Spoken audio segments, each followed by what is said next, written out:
தெளிவு குருவின் திருமேனி காண்டல், தெளிவு குருவின் திருநாமம் செப்பல், தெளிவு குருவின் திருவார்த்தை கேட்டல், தெளிவு குரு உரு சிந்தித்தல் தானே. குருவே சரணம். குருவே சரணம். திருவண்ணாமலையில் கிளாஸ் போட்டிருக்காங்க. அப்போது கிரிவலம் வராங்க. அன்னைக்கு கிளாஸ் முடிச்சுட்டு கிரிவலம் போகலான்ட்டு எல்லோரும் வாலண்டியர்ஸோடு கிரிவலம் வராங்க. அப்படி வரையில் திருவண்ணாமலையில் ஒரு பார்க்கக்கூடிய சித்தர் மௌன யோகி சித்தரை பார்க்கலான்ட்டு போகிறாங்க. அப்படி போவையில் முன்னாடி போகிறவங்க குருநாதரோட சக நண்பர்கள் அவர் திரும்பி பார்த்து ஆசீர்வாதம் பண்ணுற மாதிரி இல்லை, நீங்கள் நேராக கிரிவலம் வாங்கன்னு சொல்கிறாங்க. அப்படி இருந்தாலும் குருநாதரை எல்லாத்தையும் கூட்டிகிட்டு போகிறாரு. கூட்டிகிட்டு போயிட்டு நாங்கள் உள்ளே போய் என்ட்ரன்ஸில் அப்படியே நிற்கிறோம். அப்புறம் குருநாதர் ரைட் சைடில் உள்ளே போகிறாரு. உள்ளே போவையில் கூட நானும் ரைட் சைடு போகிறேன். எல்லோரும் வர்றாங்க. எல்லோரும் வரையில் எல்லோரும் வாசி பண்ணுறாங்க.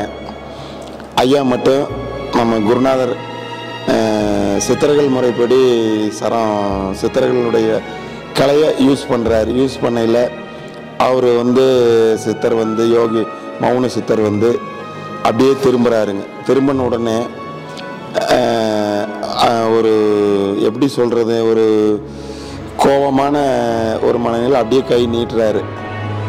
அப்படியே கை நீட்டி ஒரு மாதிரி பார்க்குறாரு.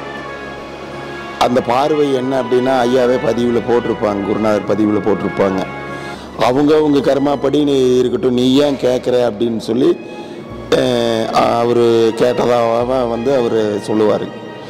அப்போது கேட்டார். நம்ம குருநாதர் கேட்டதுக்கு இணங்கி அவர் எல்லாத்துக்கும் ஆசி பண்ணுறாருங்க.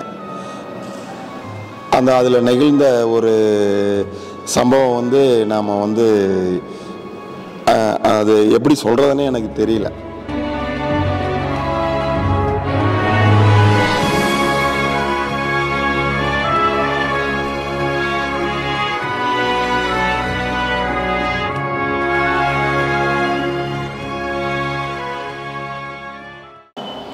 என்னுடைய குருநாதர்கிட்ட எனக்கு ரொம்ப பிடிச்சது என்னன்னா, எந்த ரெஸ்ட்ரிக்ஷனும் சொல்ல மாட்டாங்க. நீங்கள் இயல்பாக இருங்க. ஏன்னா அது அவங்க தாத்தா தவத்திரு திருச்சிற்றம்பலம் சுவாமிகள் அவங்க அப்படி தான் அவங்களெல்லாம் தயார் பண்ணியிருக்காங்க. எந்த விதமான ரெஸ்ட்ரிக்ஷனும் இல்லாமல் இயல்பாக இருங்க, ஞானம் தானே வரும். அது ஒன்று. அப்புறம் எந்த ஜீவ சமாதி போனாலும் நீங்கள் பயிற்சியெல்லாம் ஒன்றும் பண்ண வேணாம். அவங்க இருப்பில் இருங்க. அவங்களுக்கு உங்களுக்கு என்ன கொடுக்கணும்னு தெரியும். நீங்கள் அவங்கள இருப்பில் இருந்து மனமில்லாத நிலையில் இருந்தீங்கன்னா அந்த அருள் உங்களை ஆக்கிரமிக்கின்றது. அது என்னுடைய அனுபவத்திலே உணர்ந்திருக்கேன். நான் குருநாதரோட இருக்கிறப்பெல்லாம் பார்த்திங்கன்னா நான் ரொம்ப கேள்வி கேட்க மாட்டேன். கடைசியில் தான் உட்காந்துருப்பேன். அவரோட இருப்பில் இருந்தாலே எனக்கு அது எப்படி வார்த்தைகளை விவரிக்கிறதுன்னு சொல்லலை தெரியல. எனக்கு எனக்கு பேச தெரியாது. ஆனால் அந்த அனுபவத்தில் பார்த்திங்கன்னா அவரோட இருப்பே எங்களுக்கு போதுமான ஞானத்தை நிறையா வழங்கிட்டு இருக்கு. அதனால தான் நான் திருச்சியிலேருந்து கோயம்புத்தூருக்கு வந்துடுறேன், உங்கள் கூட இருக்கிறேன்னு குருநாதத்தை சொல்லி வேண்டிகிட்டு இருக்கேன்.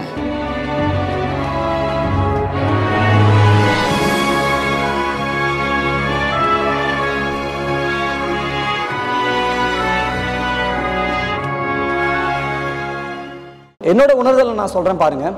என்னைக்கு நான் யோகி இன்சைட்டில் முதல் முறையாக பார்த்தீங்கன்னா திருப்பூரில் தீட்சை வாங்கினேன். அந்த முதல் நாள் தீட்சையே எனக்கு ஞானத்தை கொடுத்துச்சு.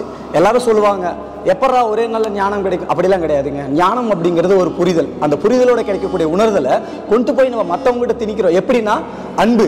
ஆல்ரெடி நம்ம அன்பு அப்படிங்கிற ஒரு விஷயம் பெரிய விஷயம். இந்த அன்பு எனக்கு எப்படி கிடைச்சிது அப்படின்னா, நான் தீட்சை வாங்கின அடுத்த செகண்ட் இவ்வளோ நாள் உனக்கு என்ன நடந்துச்சு, உன்னோட சந்தோஷம் என்ன, உனக்கானது என்ன அப்படின்னு எனக்கு தெரியாமல் நான் வாழ்ந்துட்டேன்டா, என்னை மன்னிச்சுக்கோ அப்படின்னு ஒரு உணர்தல் அந்த நேரம் எனக்கு ஞானம் கிடைச்சிச்சுங்க. ஏன்னா நமக்குள்ளேயும் ஆன்மா இருக்குது, அவங்களுக்குள்ளேயும் ஆன்மா இருக்குது. இந்த ஆன்மாவுக்கு உடல் மட்டும்தான் வேறையாக இருக்குது. ஸோ அப்போ இந்த வேறுபட்ட உடலுக்கு கூட இங்கே குத்தினாலும் வலிக்கும் அங்கே குத்தினாலும் வலிக்குன்ற ஒரு உணர்தலை ஏற்பட்ட தருணம் தான் ஞானம் அப்படிங்கிறது நான் உணர்ந்தேங்க. அந்த ஞானத்தை எப்படி கிடைச்சிது அப்படின்னு கேட்டிங்கன்னா இந்த குரு பரமா மூலியமாக தான். இது நம்ம பேசலாம், நிறையா பேசலாங்க. ஏன்னா நிறையா பயிற்சி முறைகள் இருக்குது, நிறையா யோக முறைகள் இருக்குது. இதில் உணர்ற மாதிரி ஒரு விஷயம் சொல்கிறேன் பாருங்கள். இறந்த ஒரு குருநாதர், அதாவது ஜீவ சமாதி நிலை அடைஞ்ச ஒரு குருநாதர் நமக்கு நமக்கு அருள் பாலிக்க சாத்தியமா அப்படிங்கிறதுக்கு ஒரு கூறு சொல்கிறேன். ஒரு வகுப்பு நடக்கப்பட்டது. அந்த வகுப்புக்கு நான் கலந்துக்கிறேன். அந்த வகுப்புக்கு கலந்துக்கிட்டு நாங்கள் எல்லாருமே ரயிலில் பயணம் பண்ணுறோம். அந்த ரயிலில் பயணம் பண்ணுறப்ப வகுப்பு கலந்துக்கிட்ட டயர்டில் நான் வந்து தூங்கிட்டேன். தூங்கினதுக்கப்புறம் பாருங்கள், இது it's just a miracle. It doesn't make sense, but it's happened. அது என்ன அப்படின்னு கேட்டிங்கன்னா, ட்ரெயின் நான் இறங்கக்கூடிய ஸ்டேஷன் வருது. அந்த ஸ்டேஷன் வந்தோடனே நான் ரொம்ப ஆழ்ந்த தூக்கத்தில் இருக்கேன். என்னை 3 தடவை யாரோ இப்படி தட்டுறாங்க. நான் ஏஞ்சி பார்க்குறேன், யாருமே இல்லை. அப்போ தான் எனக்கு புரிஞ்சிச்சு, தாத்தா, அதாவது பின்னாடி இருக்கக்கூடிய திருச்சிற்றம்பலம் சுவாமிகள் வந்து எனக்கு அப்படியே தட்டி, டே கண்ணா நீ இறங்கக்கூடிய ஸ்டேஜ் வந்துருச்சு, நீ இறங்கு அப்படின்னு சொல்லி கொடுத்தாரு. இது ஒரு உணர்தல். இது புரிகிற மாதிரி இருக்கிறதுனால நான் சொல்கிறேன். இந்த மாதிரி நிறையா உணர்தல்கள் இருக்குது. என்னோட நிலையில் வந்து பார்த்தீங்க அப்படின்னா நிறையா நிலைகளை நான் அடைஞ்சிருக்கேன். இது எல்லாத்துக்குமே காரணம் திருச்சிற்றம்பலம் சுவாமிகளும் நான் ரஞ்சித் அண்ணா அவரும் தான். இது எப்படி சாத்தியம் அப்படின்னா, மறுபடியும் நான் சொல்கிறேன், ஏன்டா அந்த குரு பாரம்பரியம், அதை குரு வழியை மட்டும் நான் சொல்கிறேன் அப்படின்னா, எப்போ நம்ம ஒரு குரு கூட இருந்து அந்த குரு கூடயே பயணம் பண்ணி அந்த குருவோட அரவணைப்பில் இருந்து கற்றுக்கிறோமோ, அப்போ நமக்கு ஆன்மீகத்தோட பயணம் நல்லா ஈஸியாக கிடைக்கும். அப்போ ஆன்மாவோட தன்மையை நம்மளால் உணர முடியும். புரிகிற மாதிரி சொல்கிறேன்.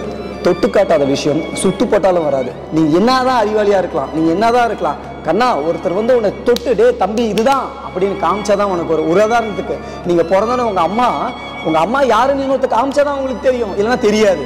நீங்கள் என்னதான் ஞானவாதியாக இருந்தாலும் அதே மாதிரி அம்மா அப்பாவை காமிச்சாதான் உனக்கு தெரியும், இல்லைன்னா தெரியாது. ஸோ தொட்டு காட்டாத விஷயம் சுட்டு போட்டாலும் வராத மாதிரி காட்டி கொடுக்காத விஷயமும் வராது. அப்போ காட்டி கொடுக்குற வித்தையும் தொட்டு கொடுக்குற வித்தையும் குருநாதர்கிட்ட தான் இருக்குது. அந்த குருநாதர் முறை எப்படி இருக்குதுன்னா, அந்த காலத்தில் சித்தர்கள் பயன்படுத்தி யோகிகள் ஞானிகள் பயன்படுத்தின குரு பாரம்பரியம் வழியாக வரக்கூடிய குரு முறை நம்ம யோகி இன்சைட்டில் இருக்குது.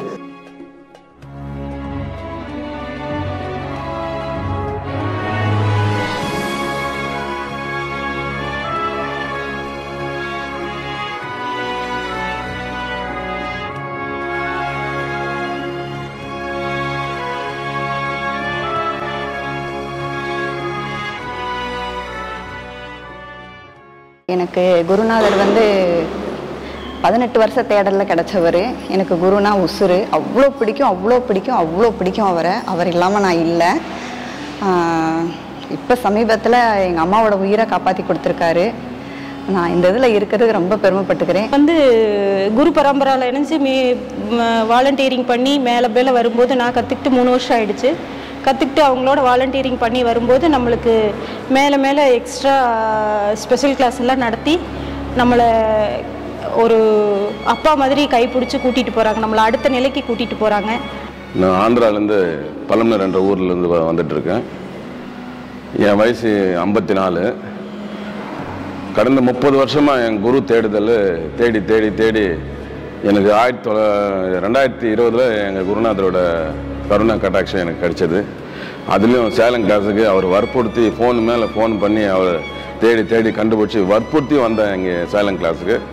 அதுக்கப்புறம் குருநாதர் பார்த்ததுக்கப்புறம் தான் என் வாழ்க்கையிலே ஒரு பெரிய மாற்றம். ஏகப்பட்டு நான் முதல்லேருந்து ரொம்ப கோபக்காரன். என் குருநாதரோட கருணை எப்போ என் மேலே பட்டதோ அன்றைக்கிலேருந்து சாந்தமாக மாறுறது ஆரம்பிச்சிட்டேன். இன்னும் வரைக்கும் இருக்க கோபம், ஆனாலும் என் குருநாதர்னால எனக்கு 90% கோபம் குறைஞ்சி போச்சு. இப்போ பயிற்சியில் ஆகட்டும், யோக பயிற்சியில் ஆகட்டும் நல்ல முன்னேற்றம் இருக்குது. ஆரோக்கியமும் நல்லா இருக்குது. என் குருநாதர் அருளாசினால் சீரன் சிறப்போட நல்லா விருத்திக்கு வந்து ஆரோக்கியமாக இருக்கிறேங்க. குருவே சரணம்.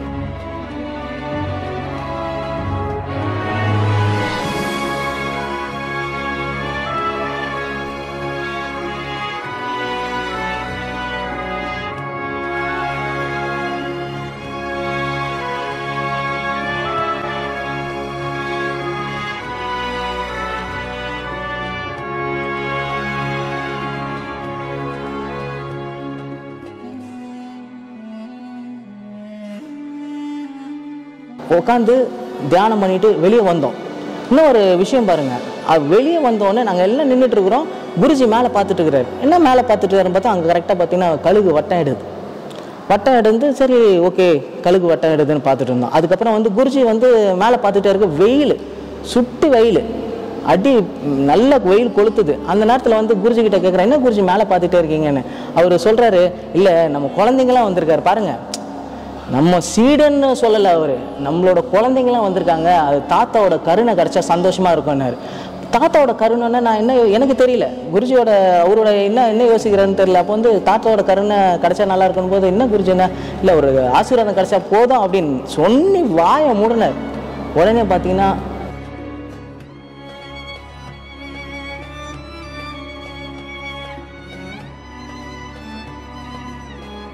அவர் சொல்கிற விஷயம் பார்த்தீங்கன்னா ஒன்றும் இல்லைடா கண்ணா, இது ஏன் இதெல்லாம் ஒரு பெரிய விஷயம் இல்லைடா கண்ணா, நீ மனைவி கிட்ட சண்டை பிடிச்சிங்கன்னா ஒன்றும் இல்லாமல் அன்பாக பேசு. ஒரே ஒரு வார்த்தை அவர் சொல்கிற விதம் எப்பேற்பட்ட பெரிய பிரச்சனையாக இருந்தாலும் அப்படி பனி போல் நீங்கிற மாதிரி சொல்லுவார். அந்த மாதிரி நீங்கள் நம்ம அவர் சொல்லி கொடுத்ததில் ஒன்று பேசினாலும் அதே மாதிரி அப்படி ஷார்ட் அவுட் ஆயிருங்க, க்ளீன் ஆயிரு. அடுத்த நாள் பார்த்தீங்கன்னா எந்த பிரச்சனையும் இருக்காது. அதே மாதிரி குழந்தைகளோட படிப்புக்கு சரிங்க, அவங்ககிட்ட அன்பாக நடந்துக்குங்க, அன்பாக இது பண்ணுங்கள். எப்படி நீங்கள் அவங்க டீச் பண்ணுங்கள், குழந்தைங்க வந்து நல்லா மேலே வர்றதுக்கு என்னென்ன வழி சொல்லணுமோ எல்லாம் சொல்லி கொடுப்பாருங்க. அப்புறம் வெளியில் ரோட்டோரத்தில் நடக்கிறவங்ககிட்ட ஒரு கருணை உள்ளத்தோடு பழகுங்க. யாராக இருந்தாலும் சரி எல்லாத்துக்கிட்ட கருணையோடு பழகுங்க, அன்பாக பழகுங்க. அந்த அன்பு தான் முக்கியம்னு சொல்லிட்டு எல்லாத்துக்கிட்ட பழக வைப்பாருங்க. இந்த மாதிரி குருநாதர் வந்து எப்படி சொல்கிறதுங்க, வாழ்க்கையில் தேடுனாலும் கிடைக்காதுங்க. அந்த மாதிரி ஒரு குருநாதருங்க ஃபீல் ஆகுது உள்ள.